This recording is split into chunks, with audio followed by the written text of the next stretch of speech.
Hi cats and kittens, it's Amy from Savor Salvage Scent, and I hope you're having a great day. Today is the third of a 4-part video series that is focusing on the topic of authenticity and signature scents. Long story short, I got to thinking about this as I'm just kind of doing mental inventory of how I want to make the future count, and I had been listening to Dr. Gabor Mate, and he was discussing some key topics, including how one of the key drivers he believes to a content or happy life is to live more authentically, whether it be through your job, your passions, etc. And I'll say again, I've been super lucky to be able to grow my perfume collection. I've been into perfume for a long time, but I've been collecting perfumes, I would say, really heavily for the past maybe 10 or 15 years. And I've been really lucky to try a lot of things. And due to that, and due to this wonderful channel and knowing so many of you, my collection has grown, and that's been great. However, I'm finding this part of me wanting to get back to basics in a way. And so I've been exploring what have been my signature scents. The first video was about high school. Second video was about my college years. Today, it's gonna be about my first years post-college, first major jobs, living on my own, etc. So those are the years of 1997 through 2007 in this case. I'm gonna go over about 10 years. And then the last video will be around signature scents up until the pandemic. And like in these past videos in this series, I'm gonna quickly talk about the way life was at that time for me, some of the biggest trends and the biggest news stories, and how I think they influenced perfume, or at least what I was into or what I collected. So I'm gonna dive in. I wrote down the first things that come to mind for these years are big girl jobs and hard work, tight budgets, real perfumes, real debt, frankly, real anxiety for the first time, good and bad relationships. So some of my most important, fruitful, wonderful relationships started during this time. There was also a lot of dating and relationships that did not work out. And I would just say overall, real growth. I lived with my sister for about a year and her husband straight out of college. I worked at a bookstore at the time and was kind of just, getting my bearings. Not long after that, I found my first apartment in Cleveland. Again, working at a bookstore at that time. Then I worked at a small subsidiary of Pier 1 called Market for a couple years, I believe, managing that store. And then found my first really big job in the arts and nonprofit museum. I also made my living. I made jewelry and I collected and sold vintage clothes on the side with a couple friends, and then on my own too. I will say it's hard to imagine, but it was kind of the dawn of eBay. We were starting to sell when eBay was really just starting out. And so in some ways it was uniquely challenging, but in some ways it was phenomenal, and we made great money in the beginning because there were not many people doing it. I also did a lot of museum travels during this time once I found my first big job. Even though I didn't make much money, frankly, they sent me on a lot of great trips to learn about other museum programs. So I went to Chicago, I went to Atlanta, I went to Baltimore. I'll also say my parents were both still alive at this time. They lived in Southern Ohio on a lake, and they also lived part-time in Florida. And so I did a lot of traveling south to see them. I still have a sister in Washington, not far from Seattle, and then a sister who was living in Wisconsin near Madison. So I did a lot of traveling there. I will also say, with this dawning of more use of the internet, online dating kind of started. I, of course, dated outside of online dating, but some of my biggest relationships were traveling, both to see me and them. I took my first international trips. I went to Northern Ireland, went to England, went to Pittsburgh and Detroit. So big news stories that I remember were the Gulf War, the increase, or at least through my perception, of terrorism. So I remember things like anthrax and other male terrorism attempts being a big part of the news. And then sadly, 9/11, I happened to be traveling home from one of the international relationships I spoke of. It was in the air during that time, so that was quite a big deal. They actually transferred us back to England. I stayed there and then was one of the first planes to come back home. That was pretty scary. And then a huge global recession kind of after that. Some good things is I remember so much antiquing and thrifting during this time. Again, I didn't have much money, but had grown up collecting and junking, and so was doing a lot more of that to try to kind of both find who I was and outfit my first apartment. A lot of thrifting with friends, tons of food exploration on the cheap, lots of ethnic eating and getting to know other cultures that way. A lot of dinner parties and cooking with friends. And I will just mention friends, Sarah, Ted, Tom, Molly, and Jeff. So much adventures and cooking and traveling. Music stayed as important as ever. I lived really close to the Euclid Tavern, which was one of the best places, honestly, in the US, maybe even the globe, to see independent music at that time.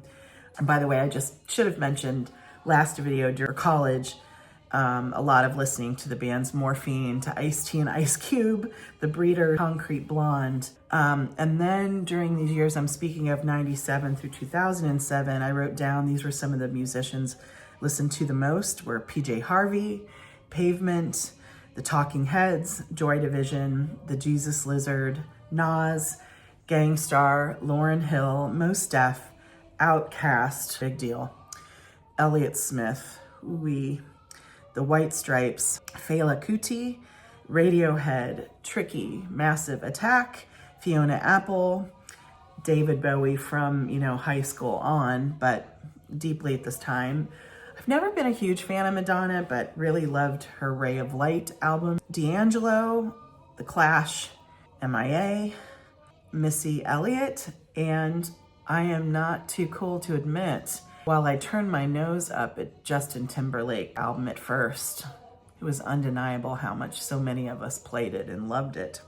My style at this time, I'll insert some pictures. I was born with very dark hair, but I had really, really dark, long hair, thin brows, boy, overplucked. Got my nose pierced, lots of, again, thrift fashion, but I also remember Costo Barcelona being a big deal as far as graphic kind of shirts and kind of indie and punk aesthetic mixing with goth, vintage, and I would say a bohemian style overall. Now, how did that influence perfume wearing? For this time, for me, this period was really about self-discovery, using some of my own first money, though a tight budget, experimentation, and because of that tight budget, a lot of cheapies and I would say vintage scents starting to enter the picture. Things I could get my hands on cheaply. It was also the time of first multiple bottles used. So really not only finding signature scents, but ones that I felt like really represented me enough that I wanted to have, a second or third bottle over time. I bought some perfumes that were more expensive, were gifted to me, luckily. However, some of my first investments, I found some really, really reduced on sale from perfume outlets. Fragrance Net, the beginning of that for me, and then secondhand scents. Some of the biggest loves during this time were citrus scents carrying on, ambery and interesting vanillas, really finding more of those. New takes on clean and green. Say, as far as gourmand, not just wholly gourmand, but finding scents that kind of mixed gourmand elements, say funkier or like industrial scents together. I would say most of these are still in my collection and or owned today. There are a few that are missing. So I'm gonna dive in and talk about the exact scents. First, this is my second bottle. I had a big bottle when I was young of Thierry Mugler's Angel. And this was, a really, even though I think those of us who collect perfume know that this was influenced by other perfumes before it, like Molinard's Nirmala, that Thierry Mugler, I think his mother wore Nirmala, but Angel was a big deal because it mixed really gourmand things like praline. It was very vanillic, some patchouli, so some funkier earthy things with also like industrial almost smelling elements. Like I get a lot of rubber tire in this to this day. I continue to say I grew up in Akron, Ohio, rubber city. So I think that's part of my DNA and part of the reason I loved this.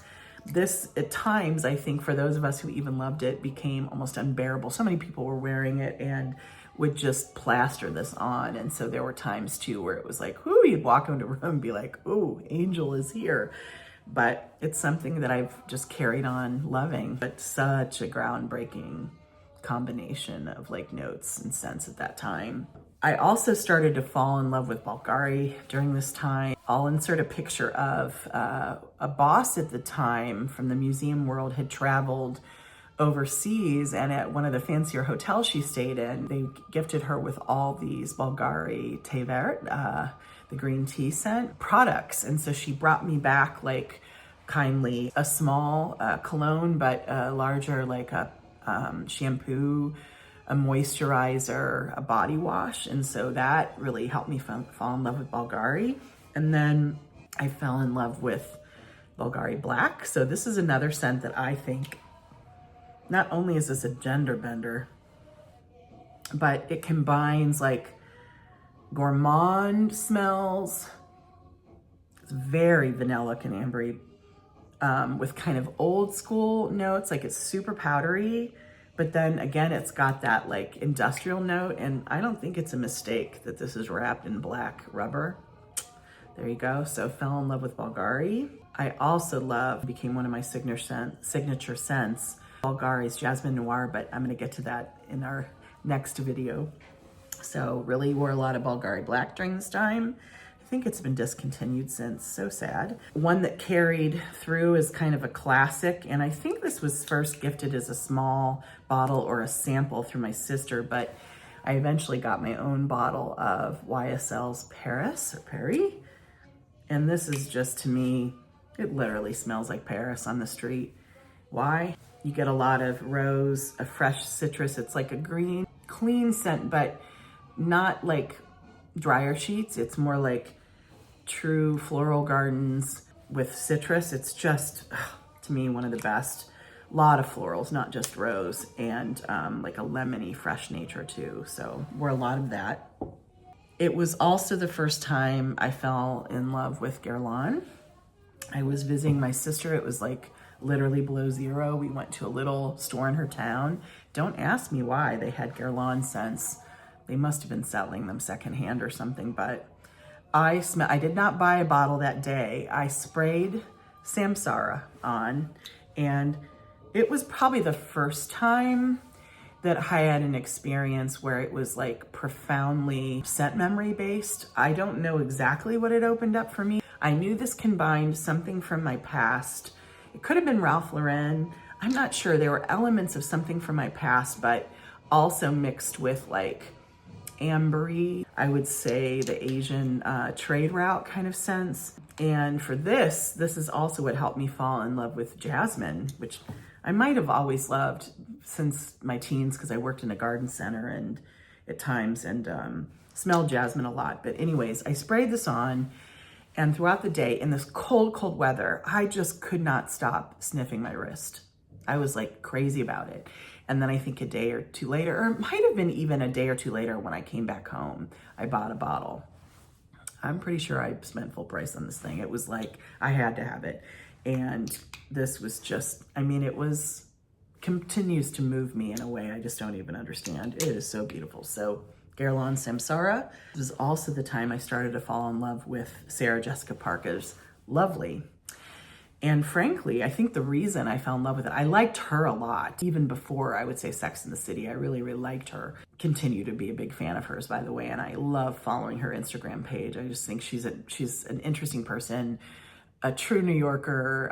I've taken some of her suggestions as far as things to explore in New York, but she's also a big reader, and I love what she reads. So anyways, I've always been a fan of hers, but frankly, part of the reason I bought this scent initially is because I had been reading a lot about Narcisco, Rodriguez's first scent, and I heard that this was very similar, and this is more along my lines of what I could afford. So I think I paid, $12 or $15 for my first bottle, And this is one that one of my best friends and I wore like crazy, continue to wear. And what's interesting about it to me is I had nothing else like it at the time when I bought it, but I could almost and sometimes still be anosmic to it, yet would catch whiffs throughout the day. And then other people would say, gosh, you smell good, you smell clean.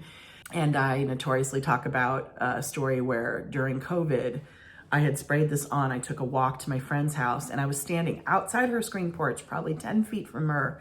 And she said, boy, you smell great. And I was like, what? How do you smell that? And she said, it's not too strong, but you just smell great. And I'm like, oh, it's our beloved Lovely. So just a wonderful, musky, clean, beautiful clean. And I also call this one of my favorite scents that I wear in or near water. I don't know what it is. I love it around water. It reminds me of water. And maybe it's because it's cleansing. I don't know. Wonderful. Sarah Jessica Parker's Lovely. Something that I don't own right now, but I have, frankly, a inspired by version is I'll put a bottle of Fresh's Sugar Lemon. Man, I have always loved citrus, and boy, my love of citrus continued to go strong during this period. And I must have gone through 2 or 3 bottles of Fresh's Sugar Lemon. I found through Valerie's Uncommon Scents, thank you Ruth Ann McKinnon, that she frankly makes an inspired by scent, and it is spot on. I think I paid $6 or $8 for this, and it is, oh, I wore it the other day. I just couldn't stop sniffing my arm. Now, it's funny, some people call this a cleaner scent, you know, like something that reminds them of household cleaner. I don't get that at all. I get like truly bright lemon, like a candied bright lemon. And to me, there's nothing more uplifting. I love it during the summer, but sometimes I even wear it in cold weather when I need an uplift. So Fresh's Sugar Lemon was a big deal. This is also the time that I fell in love with, this has been sadly since discontinued, Gucci too. So I think this was marketed toward women. I can't remember what perfume outlet I was at. I was there like on the day after Thanksgiving, and those of us who live in the US know that we have really great sales sometimes, and I didn't have a lot of money and I was kind of searching for some signature scents and told the person what I liked, and I remember she suggested this. Came 2 bottles in a pack for like, I want to say it was $18 or $19. This is a fresh floral, kind of aquatic, has a bit of raspberry in it too. Sadly discontinued, and I don't think anything else is exactly like it. And I just absolutely love it. This is my last bottle. I can probably have about 2/3 of an ounce. Still wear it. Beautiful. Beautiful. R.I.P. One of my best friends and I fell in love with Kenzo, Flower by Kenzo. I'm pretty sure one of my besties had this first. And then I got like either a bunch of samples or a small bottle. I remember wearing it and I love it. It's a clean but powdery scent. So I think it harkens back to like scents from the probably 40s, 50s, 60s, 70s, even being powdery. But this had really a modern take too. Just loved it in this wacky, cool bottle. My dear friend Lynn purchased this recent bottle for me as a gift. Thank you, Lynn. I absolutely love it. And then I would say I got really more into ambery vanillas. One of the first that comes to mind is Casmir by Chopard. A lot of us wore this in my group. A lot of people say they smell baby doll heads and Play-Doh in this. I get the richest, most beautiful ambery vanilla and an apricot and maybe a Madeline cookie.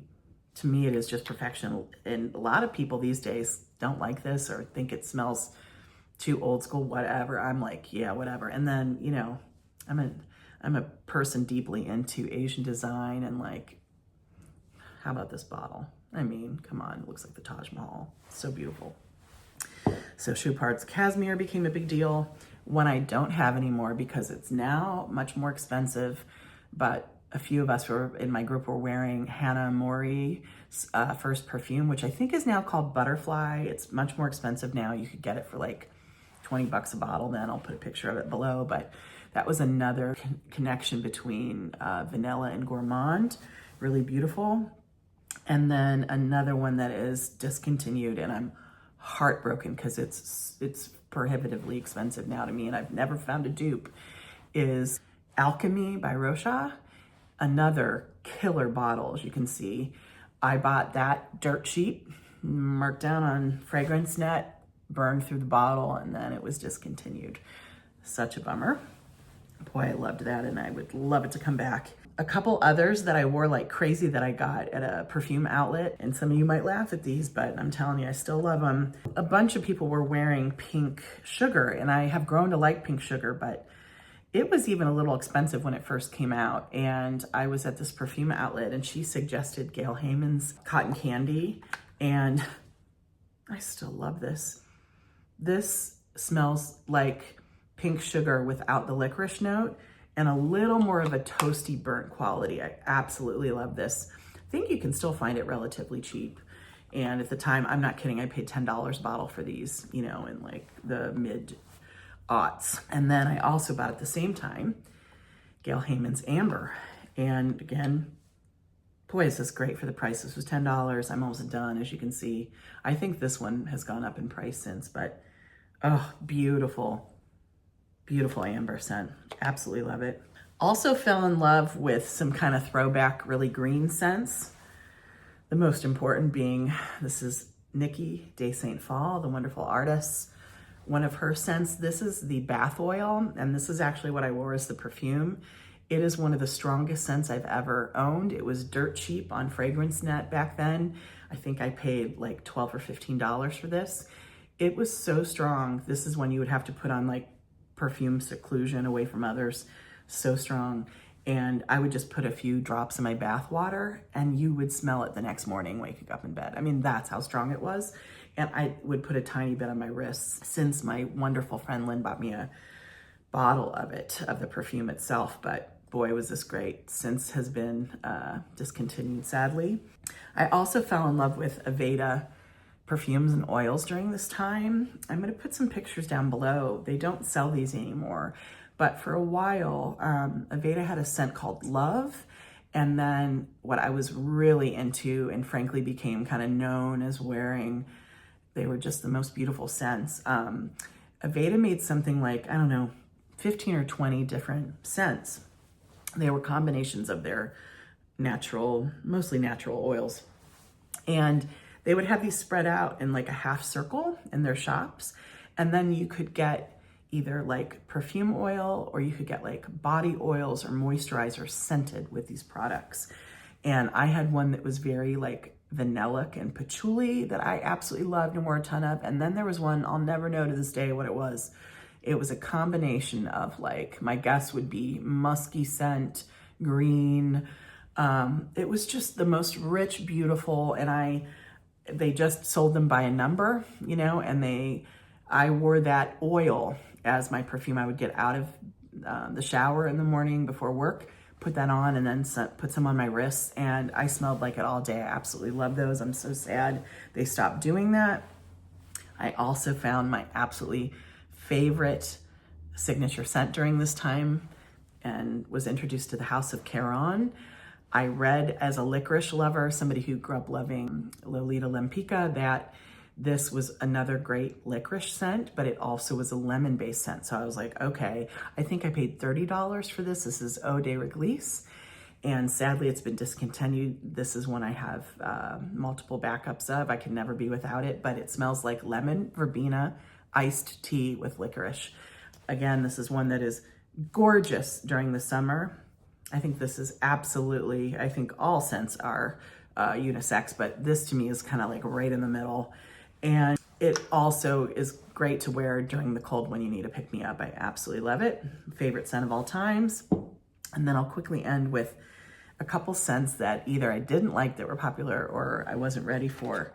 It was the first time I tried. I had been reading from some perfume experts about the House of Molinard and Habanita, this very old scent that had a lot of tobacco in it, which I was learning that I liked, a lot of vanilla, and that it was supposed to be powdery. I'm gonna put a picture of the bottle that I bought below.